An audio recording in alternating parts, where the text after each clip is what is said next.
if you want if you want to take a look at raw emotional content, Tuesday's hearing of the new House Select Committee to investigate the January 6th insurrection was non-pareil.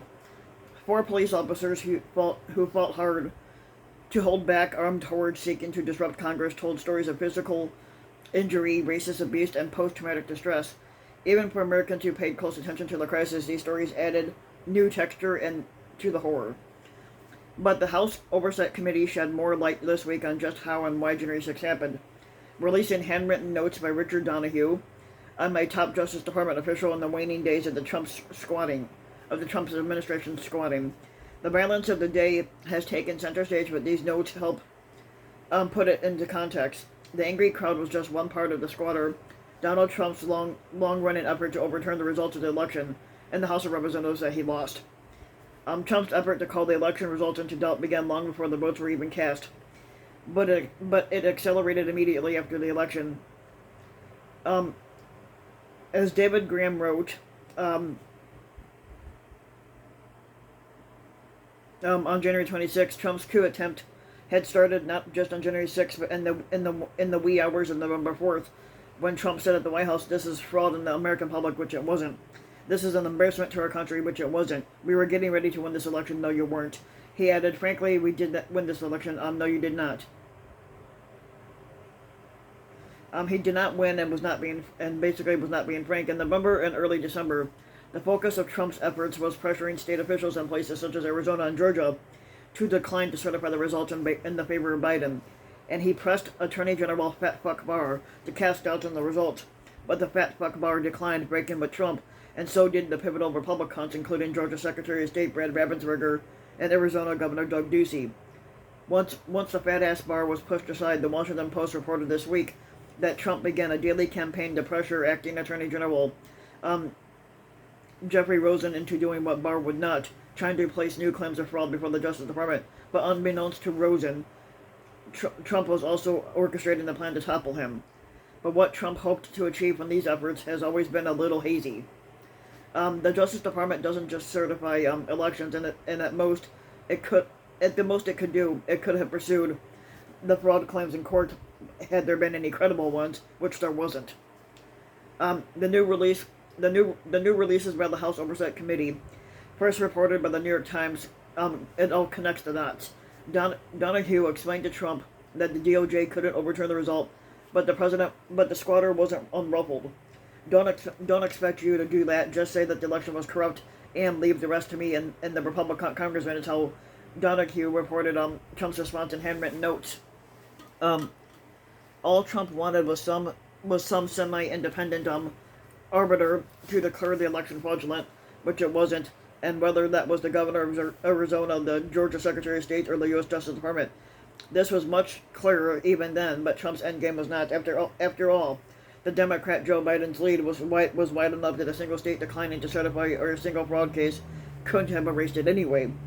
But Trump, despite his weakness for conspiracy theories, understood that. But he didn't need any of these officials to set aside the results on their own. He just needed enough ammunition, no matter how tenuous, that he could derail certification of the election in Congress.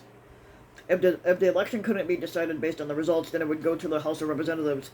Though the Democrats held a majority there anyway, the presidency would have been decided by state delegations, of which Republicans controlled more.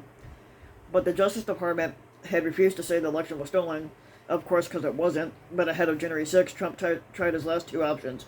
First, he pressured the vice squatter Mike Pence, both publicly and privately, to refuse to certify the results, but Pence concluded that he had no constitutional authority to do so.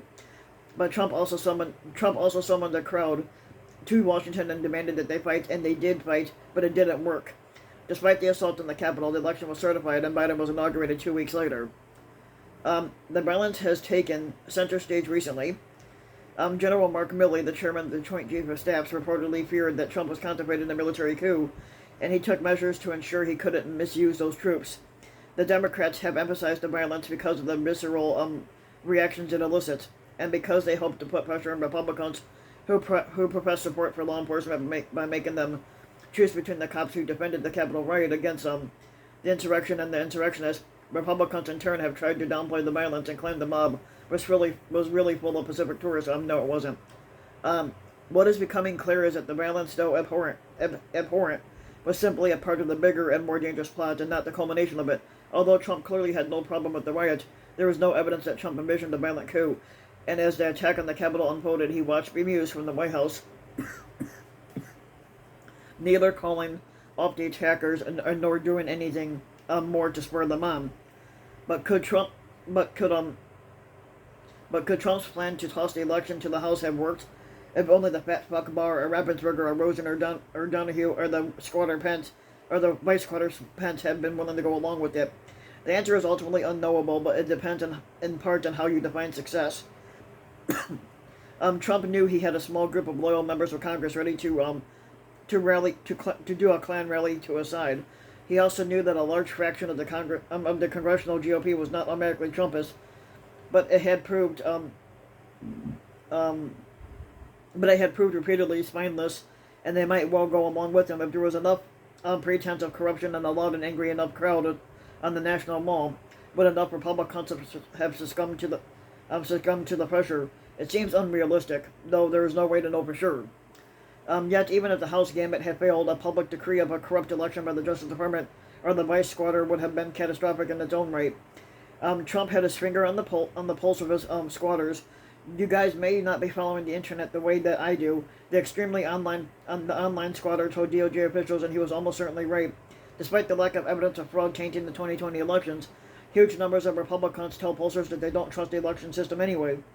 But if Trump had managed to twist some other authority into giving the claims of fraud its imprimatur, the damage to faith in the elections would be deeper. If the country is to reckon with what happened on January 6th, the focus will need to be less on the tactical movements, but that were whether by the police or by oath keepers and around the Capitol, and more on the strategic choices that Trump was making further up Pennsylvania Avenue throughout the post-election period.